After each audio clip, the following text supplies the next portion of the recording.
Yeah. John chapter 7. After this, Jesus traveled in Galilee. He did not want to go about in Judea because the Jewish leaders were looking for a way to kill him. But the Jewish Feast of Tabernacles was near. His brother said to him, "Leave here and go to Judea so your disciples there may see the works you do. No one who wants to be known acts in secret. Since you do these things, show yourself to the world." For even his own brothers did not believe in him. Jesus said to them, "My time has not yet come, but your time is always ready. The world cannot hate you, but it hates me because I testify that its works are evil. You go up to the festival, I am not going up to this feast yet, for my time has not fully come." After he said this, he remained in Galilee. But later, after his brothers had gone, he also went up, not publicly but in secret. Now at the festival, the Jewish leaders were watching for him and asking, "Where is he?" Among the crowds there was much whispering about him. Some said, "He is a good man." Others replied, "No, he deceived the people." But no one spoke openly about him for fear of the leaders. About halfway through the feast, Jesus went up to the temple and began to teach. The Jews were amazed and asked, "How does this man know so much, having never been taught?" Jesus answered, "My teaching is not mine, but his who sent me. Anyone who chooses to do God's will know whether my teaching comes from God or whether I speak on my own. Whoever speaks on his own seeks his own glory, but he who seeks the glory of the one who sent him is true. And there is nothing false in him." "Has not Moses given you the law, yet none of you keeps it? Why do you seek to kill me?" The crowd answered, "You are possessed by a demon who was trying to kill you." Jesus said to them, "I did one work and you were all amazed, yet because Moses gave you circumcision, though it did not originate with Moses but with the patriarchs. You circumcise on the Sabbath. If a child can be circumcised on the Sabbath, so that the law of Moses may not be broken, why are you angry with me for making a man completely well on the Sabbath? Do not judge by appearances, but judge with right judgment." Then some of the people of Jerusalem said, "Isn't this the man they are trying to kill? Here he is, speaking openly, and they say nothing to him. Could it be that the rulers know he is the Christ?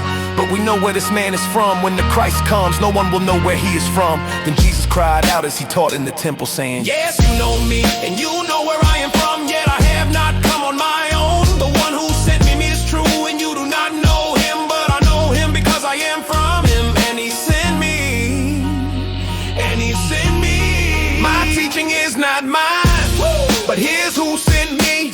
Anyone who chooses to do God's will know whether my teaching comes from God or whether I speak on my own. Whoever speaks on his own seeks his own glory, but he who seeks the glory of the one who sent him is true. And there is nothing false in him." Yes, you know me, and you know where I am from, yet I have not come on my own. The one who sent me is true, and you do not know him, but I know him because I am from him, and he sent me. Yeah. No.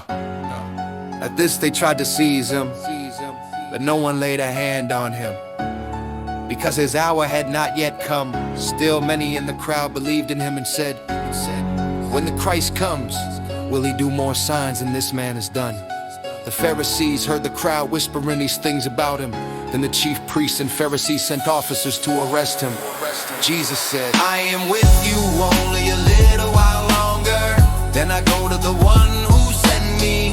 You will look for me, but you will not find me. And where I am, you cannot come." Yeah, the Jews said to one another, "Where does he intend to go that we cannot find him? Will he go to our people scattered among the Greeks and teach the Greeks?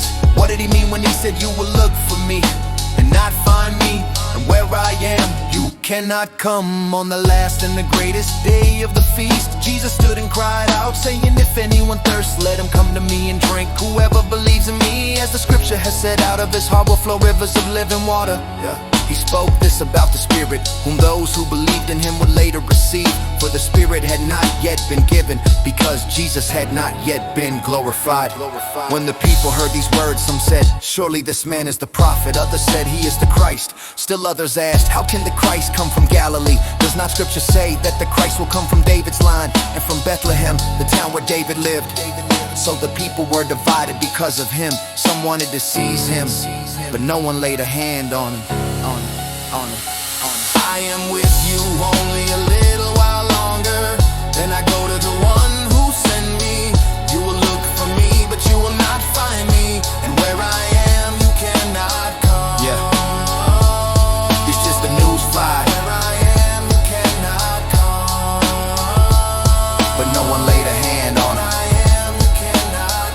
Then the officers returned to the chief priests and Pharisees, who said to them, "Why did you not bring him in?" They answered, "No one ever spoke the way this man does." The Pharisees said, "Have you also been deceived? Have any of the rulers or the Pharisees believed in him? But this crowd that knows nothing of the law is accursed." Nicodemus, who had gone to Jesus earlier and who was one of them, asked, "Does our law condemn a man without first hearing him to find out what he has been doing?" They replied, "Are you from Galilee too? Search and see that no prophet arises from Galilee." Then each of them went to his own home. I am with you only a little while longer, then I go